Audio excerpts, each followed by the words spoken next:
here, and I appreciate you viewing.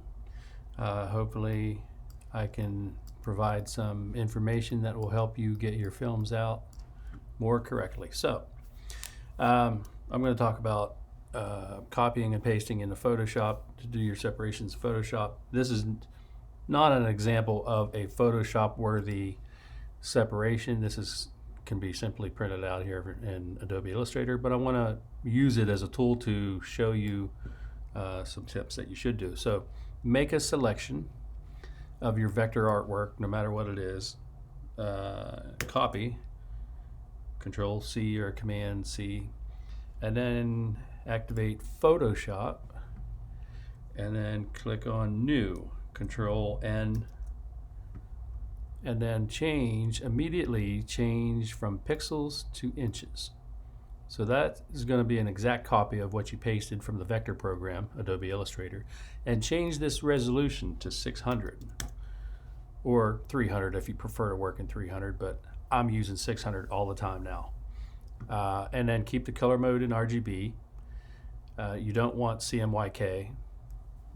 We're not printing out CMYK separations, and I do want the brightest colors, which is going to be RGB. That will give me the brightest colors. And then I do want a transparent background. So at this time I can also name it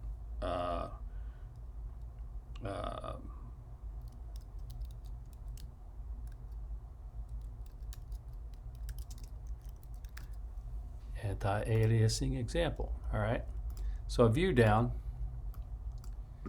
and paste, Control V or Command V, and I want to paste as pixels. Okay, so I have not committed to the paste yet. It places a box in there, and once you paste,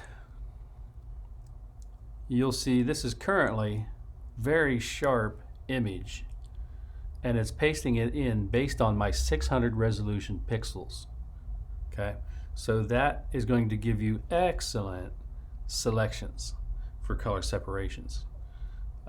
Here is the only time that I really would recommend using like the magic wand tool or the color selection tool, color range, that kind of thing.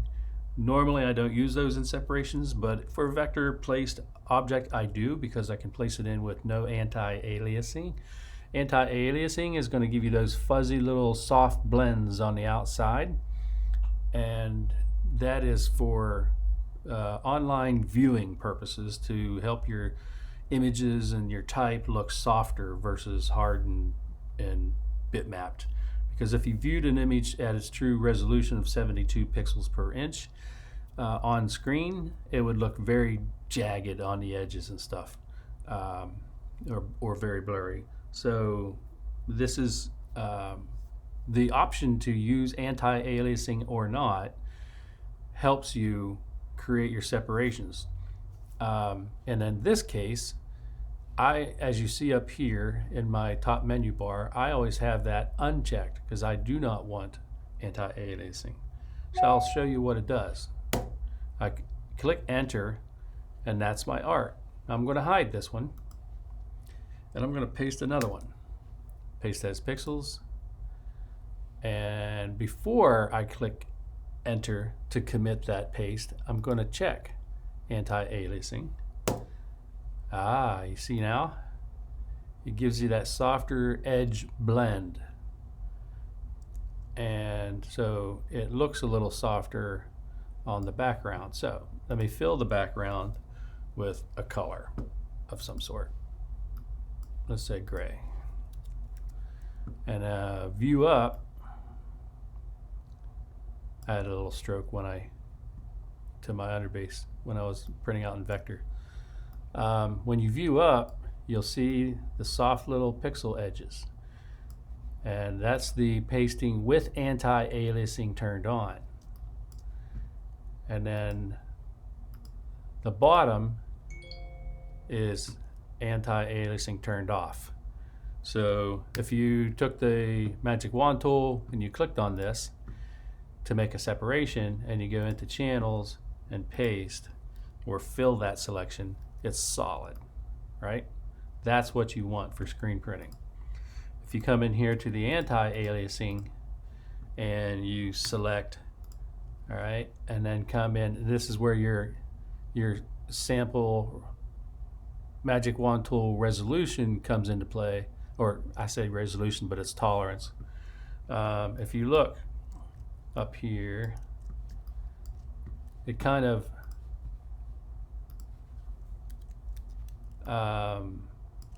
makes this tight selection because I had no background. It wasn't merged with a background.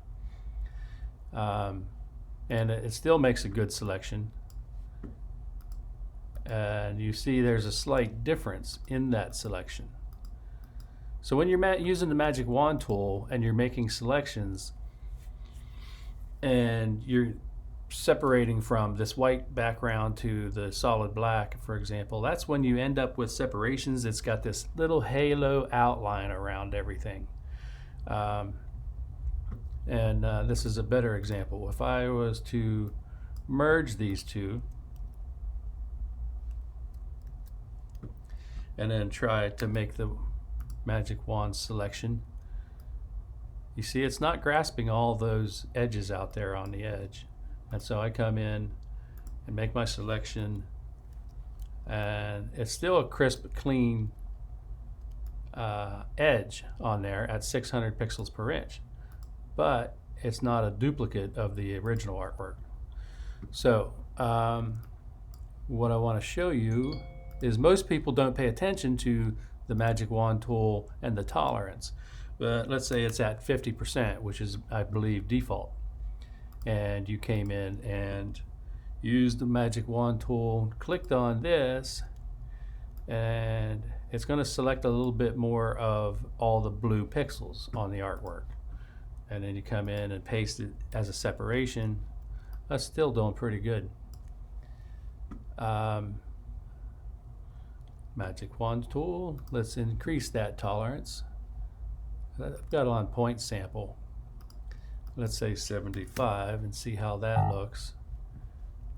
And I want to view up and select with the magic wand tool. Paste again.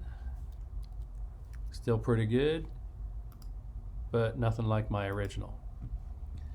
And then on the magic wand tool, if you change that to, let's say, a 5x5 or a 3x3 average, a lot of people refer to this pretty standard 3x3 pixel selection. Click on that, see what that looks like. Again, still pretty crisp. But again, it's not like the exact original. So far, all of that's been pretty good and giving you good selections. Now, keep in mind, my art was pasted in from Illustrator as vector files, and I pasted in at a very high resolution. If I had a lower resolution file, let's say 150, let's do that. Image size 300, and right now when I do that, it's going to resample. This is another part of when you're changing resolution or dimensions, a resampling has to take place, and it could be automatic. And then you got some options in here: preserve details, best for enlargements, details 2.0. That's been very good. That's a new change Photoshop's created, and I like that a lot. But let's take that resolution to 300, keeping it at the same size. I'm just changing the resolution only, and you see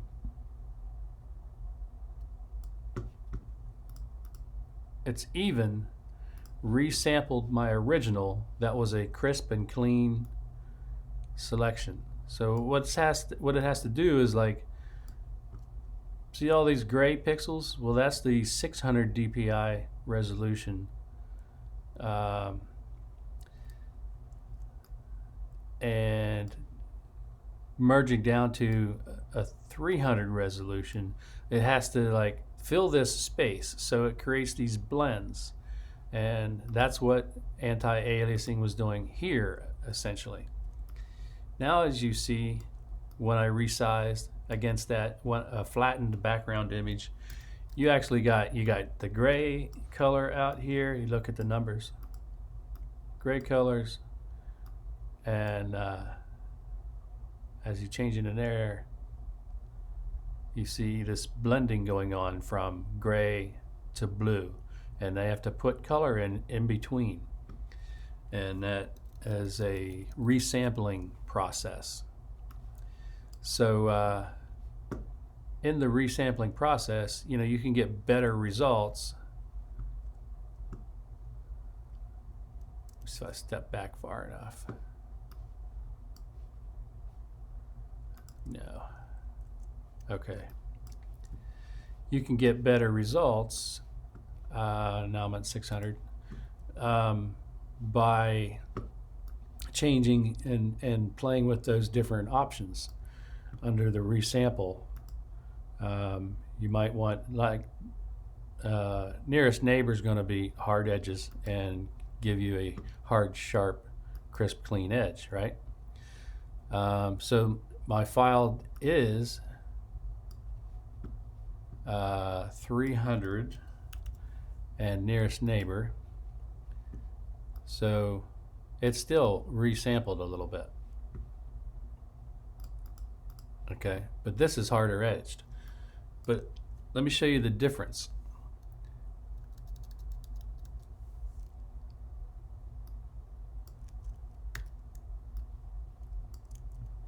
So that's 1 pixel at that resolution.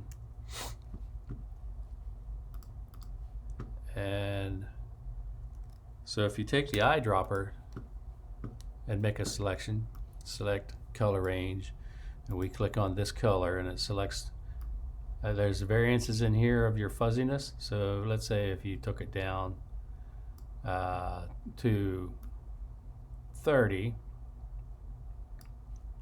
clicked OK, and then came in and made a separation, it's got 1 selection, and you can see it's starting to pick up some gray data in here.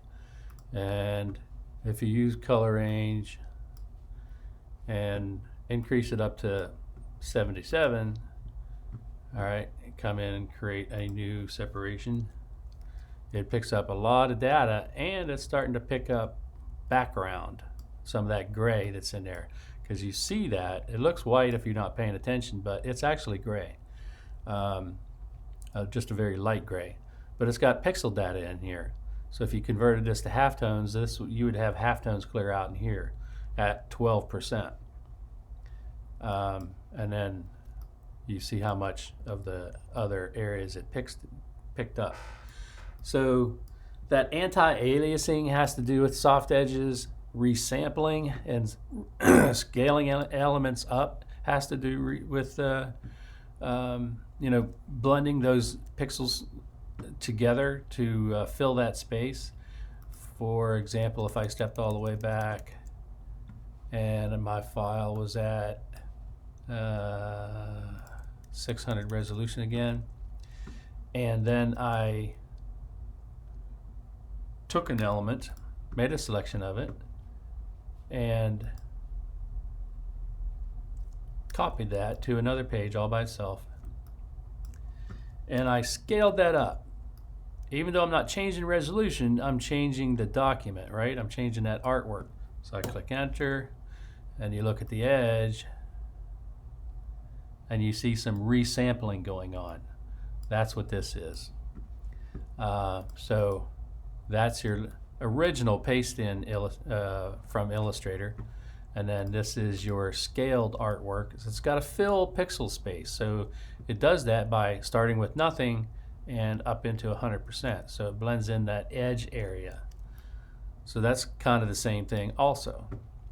Then you have type. I'm going to fill this with black background or white background and just regular black type. Something that you can see, large.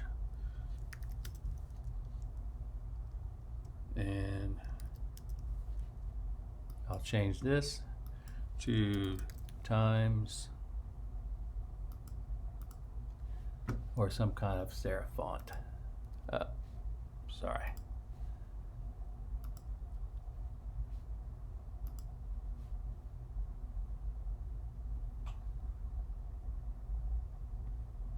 Well, I got that selected on sans serif. All classes.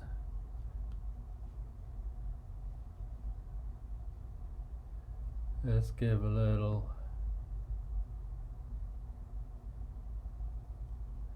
All right, now I can type in. I'll just type in Times bold. Okay. If you zoom in, you'll see that this has some softer blurred edges on it also. And my resolution is still at 600, very high, so you should not see that. But for images in print, especially like even in printing in to paper at a high resolution of let's say 150 line screen for a magazine print, you can have anti-aliasing on there, and it will actually look better especially with very small type. Let's see, we've changed this down to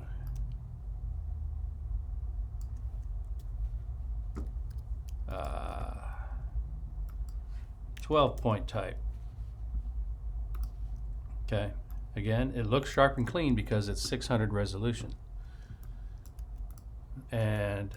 But you look at the edges and it's a lot blurrier because it's smaller type at that 600 resolution. So let's now with this live type,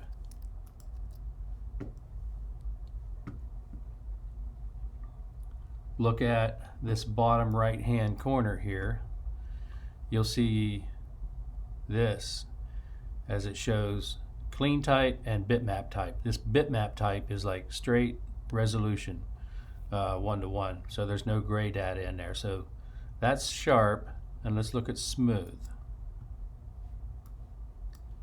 Smooth is just going to add more blurriness to that type, and it's intended based on the size of the type and the resolution of the file. So if you type in none, bada bang, that's just black or white, solid resolution.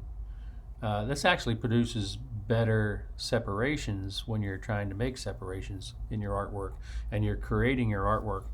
But trust me, when this gets printed at this original size, it's going to be very small. So you know, it's not going to be something that you would worry about saying, oh, it's going to, you know, show my jagged edges on my t-shirt. No, it's not. It's going to look, you know, about like that. And because you'll have shirt fibers running through here, and the weave of the garment running through here, and then you'll have smashed in ink, maybe another color over top of it, so maybe it's a base white with yellow over top. So those two blending together, this all just softens up on the edge in print. So that's a little bit about the type resolution also. It's very similar. It used to even be called Anti-Aliased type, and but now with your type in Photoshop, you have these different options in here. Crisp. Well, you got to actually select it first. So this is an example of crisp. You see it just changes just a little bit, very subtle. And smooth and none. That's another example of anti-aliasing on the edges of your artwork that should be considered vector. And I believe that's about it. So when you're pasting in your artwork and you're creating separations from it to help you get better selections, use that, what is that feature? anti-aliasing right up here. It's either checked or unchecked. There you go. That's that. Sorry it was so long, but there was a few various areas to go over. Thanks.